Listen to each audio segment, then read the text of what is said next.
Hey everybody, so today I want to talk to you about a special tool in your hoodoo witchcraft arsenal that I call the candle board. Now, I want to preface this by saying this is not something that I read in a book or was taught to me anywhere. It's just something I developed on my own. So if it is in a book somewhere, I don't know it. If there's another teacher out there who's teaching this, I am not aware of it. This is just something that I came up on my own out of my own needs probably 20 or 25 years ago when I was new to Wicca and witchcraft and I didn't have a lot of money or space to do certain things. So, to begin, this is my candle board. And as you can see, it's just a simple cutting board, except I have painted a circle on it and there's a reason for that. The circle is a very sacred symbol in a lot of cultures, and especially in, say, like Wicca, where you would cast a circle to hold power. And even something like this, circle, I believe still that circles hold energy. And so I'll tell you why I have this on here in a few minutes, but I want to explain how I use this. So the candle board, I use it when I am preparing candles for magic, be it the glass encased vigil candles or even simple um, tapers like what you see here. So typically, no matter where I'm working, if I'm working at a dining room table, if I'm working at my altar, if I'm just sitting in a chair with this on my lap or sitting on the floor with this is where I prepare all my candles. So with a candle such as this, I might take the tip of a knife or my screwdriver, my Phillips head screwdriver, and I might carve a name or a goal into this candle. I'm not going to do that in this video, but I would carve, I don't know, let's say right now coronavirus is very popular. So maybe I would write good health. And on this side, I would write good health. Then on the opposite side, I'd write my name, Dean Harris or Carolina Dean or whoever I am today. Anyway, so the next thing I would do is, now typically when you anoint a candle, let's say you're wanting to draw something to you, you would put a little oil on your finger and you would go from top to center and bottom to center. If you want to move something away from you, you'd put the oil on your finger and go from center outward, away from the middle. Now, sometimes what I would do is I would take my oil, let's imagine I have some, put it in my hands, get it all over my hands, and then I would take this candle and hold it sort of like this and rub it so that I got oil all over this candle. And then the next thing I would do, if I'm using herbs, is I would sprinkle my herbs all over this candle board. And if I'm drawing something toward myself, I would take that candle and roll it toward myself 3 times. 3 is the number of manifestation. Now, if I was wanting to move something away from myself, I would roll the candle away from me 3 times.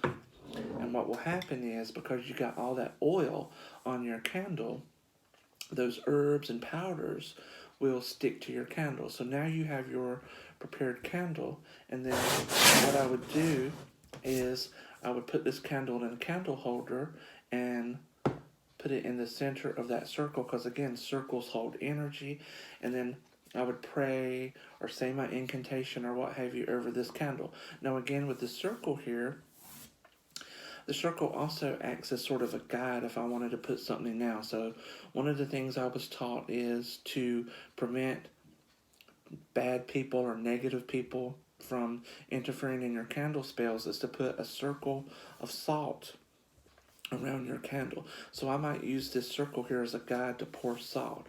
And then another thing I was taught is to amplify your magic, is to put some crystals by it. So I may put either one crystal or another circle of crystals, or I might do a square with like 1, 2, 3, 4 forming a square, and then I would light this candle and let it burn. So that is my candle board and how I use it. Now, the other thing about your candle board is it's really almost like a portable altar if you're going to be burning your candles on this. And so after using it, for candles, over a period of time, I did start to use it for other things. For example, some of you may see on Instagram that I post a card of the day every day, and you can find me on Instagram under @Carolina_Dean, and you'll notice that I post a card of the day every day. I switch a new deck or divination method each week. This week I'm doing the runes, and I'm featuring my turtle shell runes. Last week I believe I did a tarot deck. So I will sometimes photograph the cards on this inside the circle. Sometimes if I'm doing readings, I will lay the cards out on this on this board. Depending on the deck I'm using and the spread, it may not fit, but for something just a simple past, present, future, this is, fine with a small to medium-sized deck. What you're going to find is that as you do your candle spells on this board, or any other type of spells, you will find that the board absorbs residual energy of your spells and prayers and whatnot. So it almost acts like a battery. And over time, that energy will get stored in this board, and you can add it to your spells. So whenever you want, you don't have to use this every time you do a spell, but if you want to, for something very important, you can do your spells on your candle board and draw upon the energy already stored in it for a little extra power. Trying to think if there's anything else I wanted to say about the candle board. Oh, again, it is sort of like a portable altar. If you travel or do anything, you can carry it with you. Going back to the circle, you do not have to paint or draw the circle on the board if you don't want to. You can put any symbol on here that is important to you. For those of you out there who practice hoodoo, you may want to do a perfect square and then draw a X through it, because X is a very powerful symbol that I associate with the power of wishes and intentions and the granting of wishes.